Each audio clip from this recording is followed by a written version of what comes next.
Breece Hall, Kenneth Walker, and Travis Etienne are all free agents this offseason.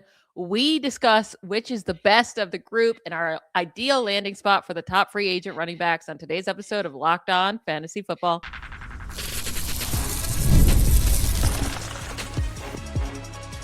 You are Locked On Fantasy, your daily NFL fantasy podcast. Part of the Locked On Podcast Network, your team every day. Welcome to Locked On Fantasy Football, part of the Locked On Podcast Network, now the #1 sports podcast network. I am one of your co-hosts, Michelle Magdziuk, and when I'm not doing this, I'm a researcher and fantasy analyst with NFL Network. And I'm your other co-host, Vinnie Iyer. When I'm not doing this, I'm writing about NFL fantasy and betting for sportingnews.com. Today is Crossover Thursday on the network, and Crossover Thursday is presented by Prize Picks. Download the Prize Picks app today and use code LOCKEDONNFL to get $50 in lineups after you play your first $5 lineup. Today and tomorrow, we're going to get into running back and wide receiver free agents, the top guys, also the next tier, right? And where we want to see these players go, or are they best to just stay put where they already are? We'll get into all of that. And then next week, every day will be about the Super Bowl and fun fantasy plays and bets and all of that. But today, let's start with the running backs. We have three top guys in this group. It's a pretty good running back free agency group. Breece Hall, Kenneth Walker, Travis Etienne are all unrestricted free agents. Now, they could be franchise tagged, but let's say they're not. Who would be the most sought after running back of this group? Who should be? Who do you think is the best one? Yeah, I think it's definitely Breece Hall because he's so versatile. He's explosive. He can run off big plays. And he got it done in that Jets offense as best as he could, right? There was a little support there between the offensive line, the quarterback play, the whole team not playing well. Breece Hall was the bright light of the Jets here in 2025. And we know when he got in the league, he was exciting. I mean, he unfortunately got hurt right away when he was blowing up in his rookie season, and he hasn't been the same. It's kind of like him and Javonte Williams have tried to get back on track, and both of them coincidentally had very good years. We'll talk about Javonte later. It finally broke out with the Cowboys here. So at least there's the hint of Breece Hall having a big, big year if he goes elsewhere. Now, the question is, where does he land? I mean, these teams that are looking at a running back, how much they want to invest here. And some of these teams are not afraid also to upgrade running back if they have a decent situation that they're looking at. So this reminds me a lot of the class you just had a couple of years ago, Saquon Barkley and Derrick Henry. And then you had other Josh options Jacobs, such as Tony Pollard. There were so many people there that were getting paid and getting into great feature roles, right? So Breece Hall, I think, to me, is a feature guy. So you could blow up your backfield if you're a team and say, look, we're done with committees. We want one guy to be there. But I think Breece Hall would also want to go to a good team, right? I don't think he wants to go to a bad team. I mean, he's already experienced that a lot with the Jets, and we saw that with Barkley, Henry. They left bad teams, joined good teams, right? And so did Josh Jacobs. So I think that's going to be a trend as well. So when you look at situations that may need running backs, I think Arizona's one, but are they a good team? You want to go there? That's the question. If they pay you, I guess one of these guys could definitely end up there, and maybe the offense will be in their favor to say, hey, there's a connection there. I want to go. But when you look at it with Breece Hall, look, we'll see where you could go. Minnesota has come up on a lot of these guys, right? Clean up this backfield. You don't need Aaron Jones and Jordan Mason. Just clean it up and have one guy that can be your feature back. And much like the Rams offense, the Vikings offense needs a player like that as well. So plenty of options. You might even look at Carolina if you're tired. Rico Dowdle's a free agent. Chuba Hubbard, if he's meh, you can go after Breece Hall as an ascending team there that you can look at. So there's a lot of good options for Hall. I think the question is, how much does somebody want to spend on him, given there's a little bit of injury risk that comes with it, but he's got a lot of upside and he's very young as well. Yeah, I mean, he's the youngest of the group. They're all close to the same age, but Breece Hall's a little bit younger. And then I think the Texans or the Cowboys could make a lot of sense for Breece Hall, because you got to look at a team that is like, okay, we need to upgrade our running back to have a chance to win. I think that's the Texans right now, right? They really lack that running game to take pressure off of CJ Stroud. That would make a lot of sense to me. Nick Chubb's a free agent, and I doubt they're looking to bring him back. And I just don't think Woody Marks showed enough to say he can be the guy moving forward. So the Texans, I love for Hall. When we look at this group, who do you think is most likely to stay with their team? I think Hall's like pretty much out, right? Like, why would he even want to stay? Etienne, I think, would like to stay. I don't know if the Jaguars care to pay that much to keep him. We gotta watch that. And then with Kenneth Walker, I think he probably is the most likely of this group to stay because of the Zach Charbonnet ACL tear. And it's like they can't go from having 2 guys to none next year. So if Walker were to sign somewhere else, then Seattle would then be a pretty good spot for someone to land for next year. But I think Walker, especially with them making it to the Super Bowl and him getting all this opportunity in the playoffs, like he'll want to stay too. So I think Walker will end up staying. But if he doesn't, I think a team like the Commanders could be looking for an upgrade at running back too. And yeah, they were bad last year, but we know they can get better. Yeah, that's definitely another team that can clean things up. The Commanders, Vikings, these guys have been mediocre, right, with their committee approaches to things here as well. So you could also see a situation where Liam Cohen kind of pulls off a elevation of Bashal Tutin, and then they go get Rachaad White or something to put in the Travis Etienne role and move on, right? And it feels like they can get the same production. Etienne would also be in play again for the Panthers here as a potential return to the Carolinas to get him some overall feature work, right? I mean, Dowdle is available here. The Cowboys would be in the market with Javonte Williams being a free agent. You're right on Walker, though. I mean, his value just went really high for the Seahawks. Not only did you have Zach Charbonnet go down, but Kenneth Walker had a big playoff game to start off with a regular workload against the 49ers. He's had a very good year. Like, he was strong. Like, it was a shame, right? If he was the lead back for a lot of teams, he probably would have had a big year. He would have got the touchdowns and all that, but they didn't give it to him. But next year they have to, probably, with Charbonnet suffering a major knee injury. He may not be ready for a while. It was a lot like the Williams injury in Denver, where it took him a while to recover and actually be an effective back. So it can really set him back. So I think the Seahawks need to make Walker a priority. They have a lot of free agents they have to consider on defense as well, younger players. I think those guys could cash in and walk, but I really put an emphasis on Walker because it's a very run-heavy offense, right? I mean, we'll see what happens with Clint Kubiak. He could be out the door, but do you think they want to keep some of those concepts in place that made him so successful? So I think Hall leaves for sure.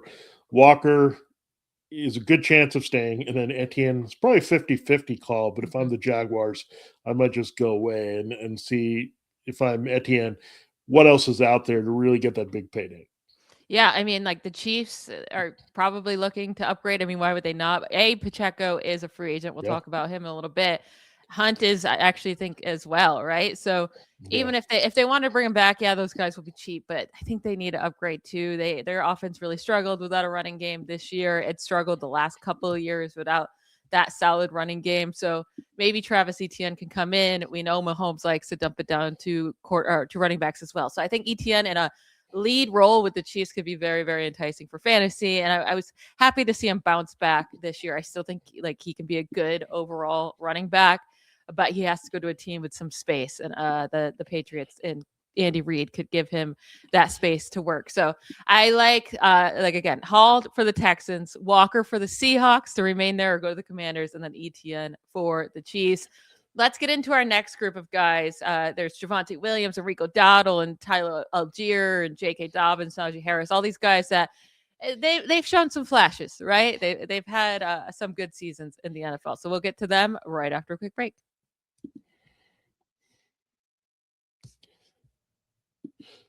This episode, Locked On Fantasy Football, is brought to you by Rocket Money. Let's be real. Managing your finances can feel overwhelming. Between subscriptions you forgot about, bills that keep going up, and trying to figure out where all your money actually goes each month, it's easy to feel like you're losing control. And who has time to track every transaction or hunt down hidden fees? That's where Rocket Money comes in, the personal finance app that helps you take control. It finds and cancels your unwanted subscriptions, monitors your spending, and helps lower your bills so you can grow your savings here. And really, I just love how Rocket Money tracks all your subscriptions, lets you cancel them right away in the app with just a few taps. No more hunting down that customer service number looking for that deal.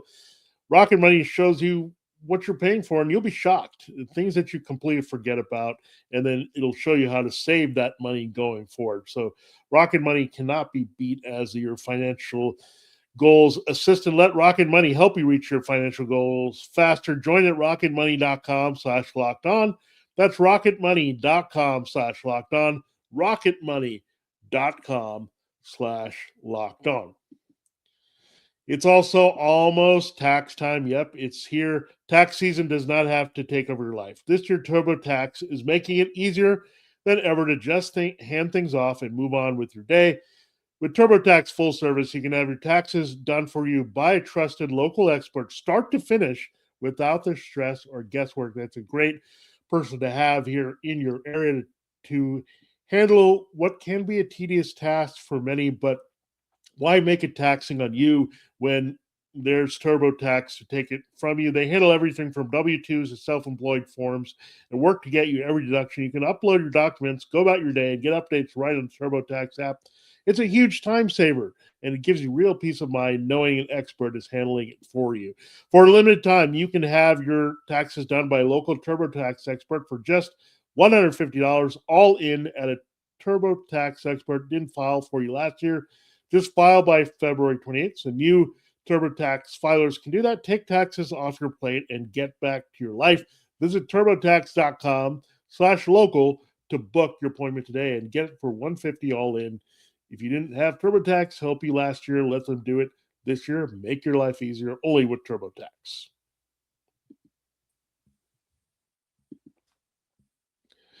All right, Michelle, it is time to continue the show here in a moment, but I do want to have a quick service announcement here for you.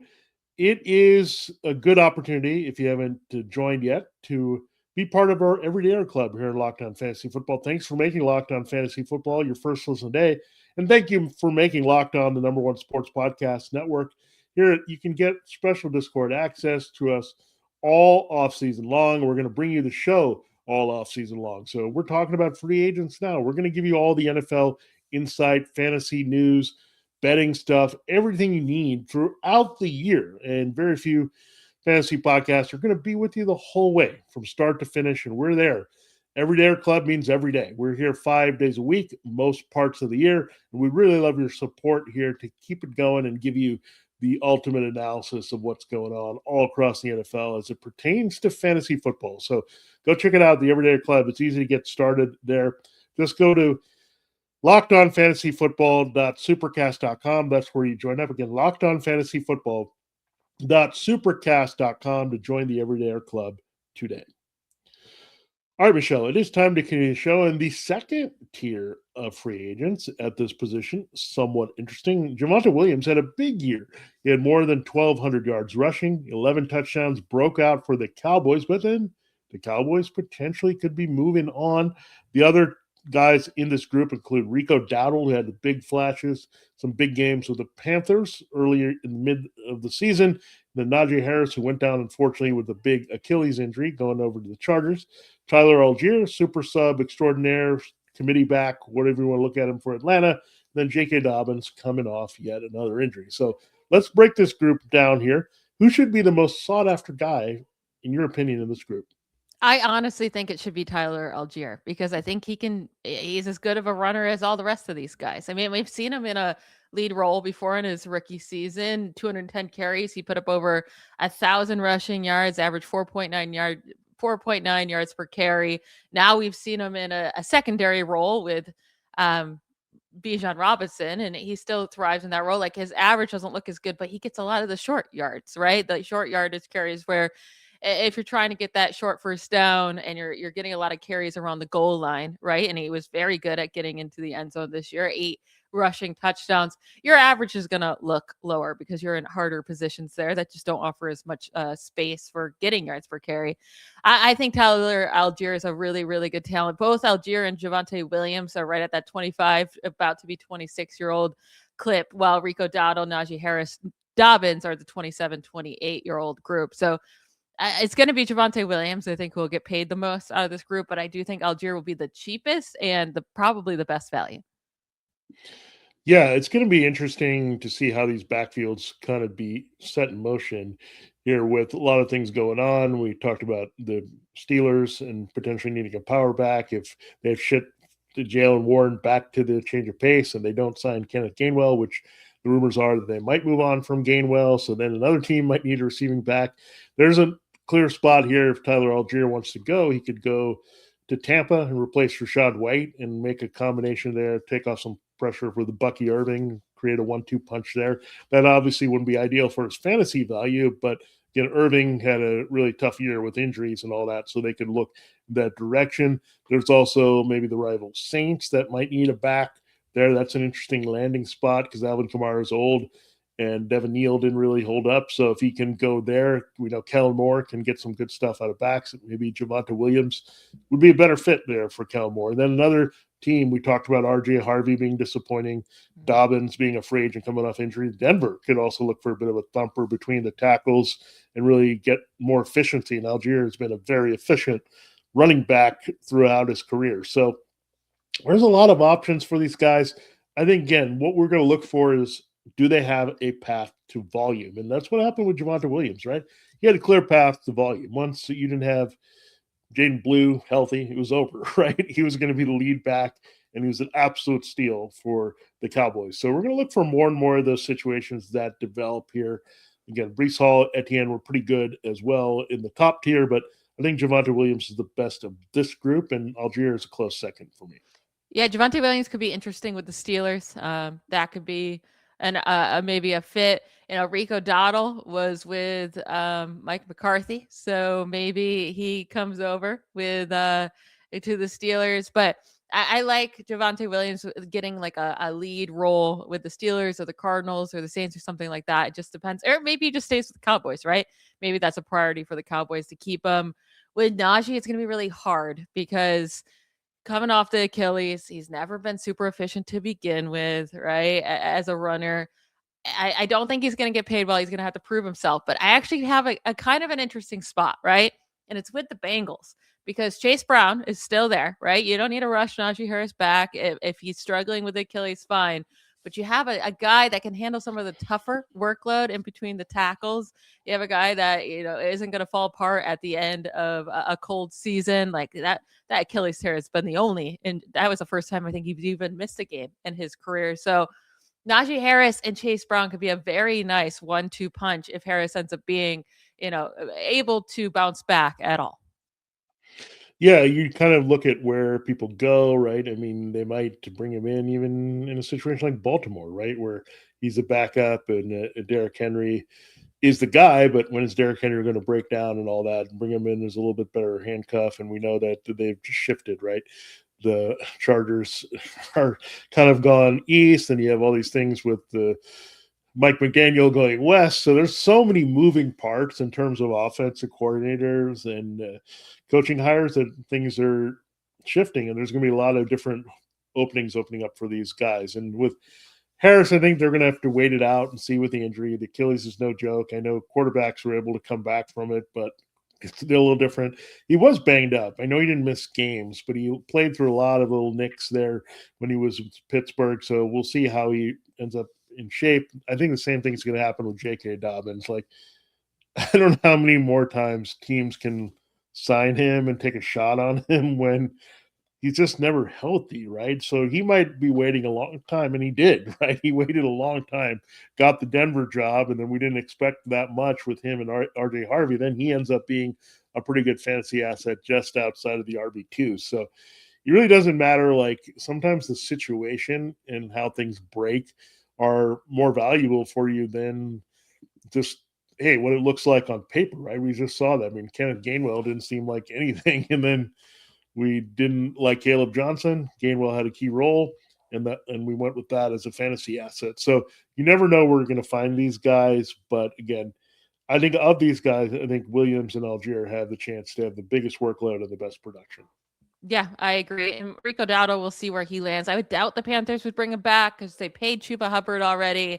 you would think they'd either want to bring in a big like upgrade to Hubbard or go cheaper where they don't have to also pay Rico Dowdle a solid contract too. But the Vikings could be cutting Aaron Jones because they would save a lot of money if they did this year. And Rico Dowdle, I think, would be actually a solid replacement for an Aaron Jones. So we'll see if he lands with a new team with a new role. But let's move on to the third group of running backs. One guy I love in it, Kenneth Gainwell. I think he's going to be so good wherever he lands. But we'll talk about Gainwell, Rashad White, and Isiah Pacheco to close out today's show. If you've ever hired someone who looked good on paper but wasn't the right fit, you know how much that can impact your business. When you want candidates who truly match what you're looking for, trust Indeed sponsored jobs. Hiring Indeed is all you need. Stop struggling to get your job post seen on other sites. Indeed sponsored jobs put your post at the top of the page and helps you reach the right candidates faster who will make a real difference. According to Indeed data, sponsored jobs posted directly on Indeed are 90% more likely to report a hire than non-sponsored jobs. Spend more time interviewing candidates who check all the boxes with less stress, less time, and more results using Indeed sponsored jobs. And listeners of this show get $75 in sponsored job credit to help give your job the premium placement it deserves at Indeed.com/LockedOnNFL. Just go to Indeed.com/LockedOnNFL. And right now, to support the show by saying you heard about Indeed on this podcast. Terms and conditions apply. Hiring, do it the right way with Indeed. This episode is also brought to you by Game Time. There's nothing like being in an NBA arena, the crowd, the energy, the moment, getting tickets. So that's always the hard part, unless you use Game Time. It's the reason why I always go to Game Time for all of my sporting events or concerts or anything like that. But it really is the go-to app for scoring tickets fast without the hassle. It puts the advantage back where it belongs with the fans. You can pull up the Game Time app, pick any upcoming NBA game, and have tickets locked in within minutes. It's really refreshing that all the prices you see up front, that's the price. There's no surprise fees at checkout, and you get to see the view of your seat before you buy. So there's no surprises when you arrive. Everything feels quick, intuitive, and stress-free from start to finish. Take the guesswork out of buying NBA tickets with Game Time. Download the Game Time app, create an account, and use code LOCKEDON for $20 off your first purchase. That's code LOCKEDON for $20 off. Download the Game Time app today. All right, let's finish up today's show with this next group of running back free agents. We got Rachaad White, Kenneth Gainwell, and Isiah Pacheco. I don't know if any of these guys will get signed as a lead back, right? Maybe Pacheco for a team that's just trying to go cheap and they know they're not going to be very good, but still, I don't think anyone should be signing him for that. So these are going to be change of pace type of roles, but where would be good landing spots for them? And I mean, out of this group, who do you think should be the most sought after? Would it be Gainwell or would it be White, or maybe you think Pacheco? Yeah, I mean, I can see Pacheco ending up in like Seattle or something just to be the backup or some insurance if you don't have Zach Charbonnet. So there's just, I don't think Pacheco gives you a lot. I mean, we've seen this with the 6th, 7th, 5th round running backs, where if you want to throw it, they already have a limited threshold, right? Maybe he swaps places with Brian Robinson Jr. and they just bring him in as a power complement there to Christian McCaffrey. There's plenty of options here, but I don't see him ever recreating the best role he had as an RB2 with the Chiefs. He just hurt too many times. He's limited. He runs too hard where he gets hurt, and then he doesn't give you anything in the passing game. So I think he could be a valuable backup and a guy that, again, you have to treat as like a complementary power back. Any of those situations would come into play here. A lot of the Chiefs adjacent type things that are kind of happening throughout this league, you could look at in those situations. But yeah, I think it's probably over for him. And I really want to see the Chiefs go for it, whether it's a first round running back, go after Jeremiah Love, go after Travis Etienne in free agency, do something where we want that guy. We want the running back on the Chiefs on our team, and we want to draft that guy early. And I think, again, Etienne was a good call early because he can catch passes. And I think Pacheco kind of telegraphs what they're trying to do, right? If he's in the field, he's not going to probably be effective as a pass catcher. Another guy, Gainwell, could be good in the Kansas City uniform as well, because he's got that pass catching pedigree that Andy Reid likes as well. So again, I think they need somebody to be more effective. We've seen it in the past with Damon Williams, Kareem Hunt when he was much younger. Those are the type of backs that Chiefs need. So you could see a little swap between Gainwell and Pacheco in that direction. With Rachaad White, he actually had a sneaky good year. I think he's not just a receiving back. He can do a little bit more for you. So I think that versatility gives him an opportunity here to land in different spots here. And we know that Zach Robinson is now their guy as the offensive coordinator. So you could be looking at Allgeier and the Atlanta reunion there. We'll see what they want to do moving on from him. So again, a lot of these offensive coordinator changes, whether it's coming or going, are going to impact where all these running backs land. And again, you could see maybe a lot of swapping in the NFC South when it's all said and done. I think a great spot for either Gainwell or Rachaad White, would be with the 49ers, right? Christian McCaffrey's getting older. He said he'd welcome another running back in the backfield to take some work off of his plate. Finally, he's never wanted to get off the field, and we know like they can miss time, but also it would be so great to not just have the plotter guy behind Christian McCaffrey with, it being Jordan Mason or this year Brian Robinson Jr., where it's like, okay, well, when you take McCaffrey off the field, then it takes away the threat of the passing game. It's like they're not receiving backs. Or if Christian McCaffrey goes down, oh no, that's a whole element of our game that's gone. Like Gainwell, that he might not be as good of an overall player, but Gainwell might be the second best receiving back in the league. I mean, he really got to show off those chops this year. I mean, that one catch down the sideline, I think probably cemented him to a pretty solid contract in the free agency. So I think Gainwell or White with the 49ers would make a lot of sense. So they could use both guys. Obviously, Christian McCaffrey would still be the main lead guy, but then we have to change everything up when McCaffrey's off the field, or if he gets injured, we have to, worry about no pass catching running back. So would really like either of those guys. And I think Pacheco, for him to have any fantasy value, he's going to have to go to a bad team like the Saints, like the Cardinals. But in that case, he could get a big workload. Yeah. Usually the lesser backs go to the bad teams, and then they get that shot to kind of redeem themselves. And unfortunately, some of the talented backs that are coveted go to the better teams like the 49ers. But it also would be nice to have a clear-cut feeling like, I know you didn't really deploy Brian Robinson at all because McCaffrey was hurt or not hurt for a change, right? And Robinson had a good year. I think he redeemed himself to go out and maybe find a job. Like if Minnesota wants to blow up its committee and go in that direction, they can do that and see wherever they go with the Clint Kubiak and anyone related to San Francisco in that offense, right? Do the Raiders need a little bit of backup there for Ashton Genty that you could look at? So Robinson could easily be out the door there to help another team. Then you'd have a shift in the backup. So just tear up your handcuff chart, tear up some of this other stuff that you have the supposed lead backs, because there's going to be a lot of change in free agency with running backs. The depth charts are going to look a lot different. The injuries are also playing a factor here as well. So I'm excited to see what these guys can do, because again, it's just like 2 years ago. You mentioned it, Barkley, Henry, Jacobs, Pollard to some degree. There are a bunch of guys that really came through when they moved in fantasy. And you can't say that a lot about the other positions as well. Yeah, I'm excited to see all the movement. It will be a fun time. We will be back tomorrow to talk about the wide receiver free agents and where we want to see them go and all that good stuff. Make sure you subscribe and follow Locked On Fantasy Football so you get all the latest episodes.